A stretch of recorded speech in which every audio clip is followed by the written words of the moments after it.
ભત્રીજાને કાકી સાથે થયો પ્રેમ। કાકીએ કહ્યું કે હું પ્રેમ સંબંધ નહીં બાંધું ને રાત્રિ દરમિયાન ભત્રીજો ઘરે આવી ચડ્યો ને ચપ્પુના આડેધડ છરીના ઘા ઝીંક્યા ને તેમને મોતને ઘાટ ઉતારી દીધો। આ ઘટનાથી સનસનાટી મચી જવા પામી છે ને આ મામલે છોટાઉદેપુર પોલીસ દોડતી થઈ છે। શું મામલો છે વિગતે વાત કરીએ। વૈષ્ણવજન તો તેને કહીએ જે પીડ પરાઈ જાનાને રે। દર્શક મિત્રો, નવજીવન ન્યૂઝમાં આપનું સ્વાગત છે। હું છું ફૈઝાન। વાત કરવી છે છોટાઉદેપુરના કોરચ ગામની કે જ્યાં ભારતી રાઠવા જેઓ પરિણીત હતા, તેમના 3 સંતાન હતા ને તેમના કૌટુંબિક ભત્રીજો સુનિલ રાઠવાને ભારતી રાઠવા સાથે પ્રેમ થઈ ગયો હતો।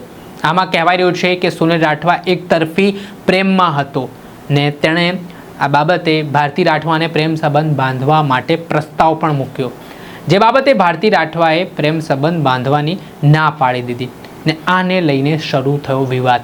આ બાબતે આરોપી સુનિલ રાઠવાને લાગી આવ્યો।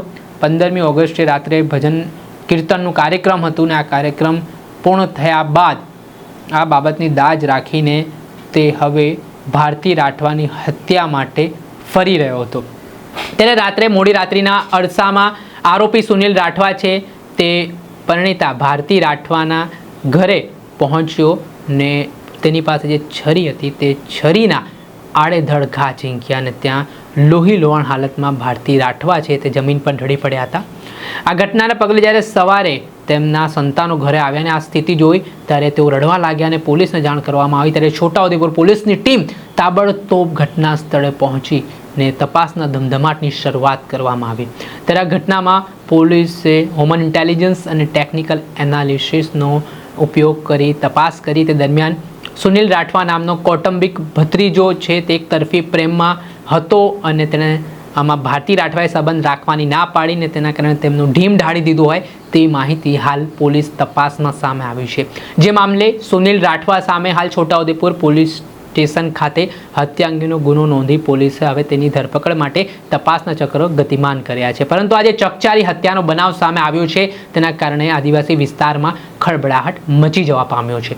દર્શક મિત્રો, આવી ક્રાઇમથી જોડાયેલી સ્ટોરી આપના સુધી લાવતા રહીશું। પડે પડના અપડેટોથી આપને માહિતગાર કરતા રહીશું। બસ તમારે આટલું કરવું છે, નવજીવન ન્યૂઝને લાઇક કરી દેવું છે, સબસ્ક્રાઇબ કરી દેવું છે અને વધુમાં વધુ શેર કરજો, જેના કારણે તમને નવા નવા અપડેટો મળતા રહે।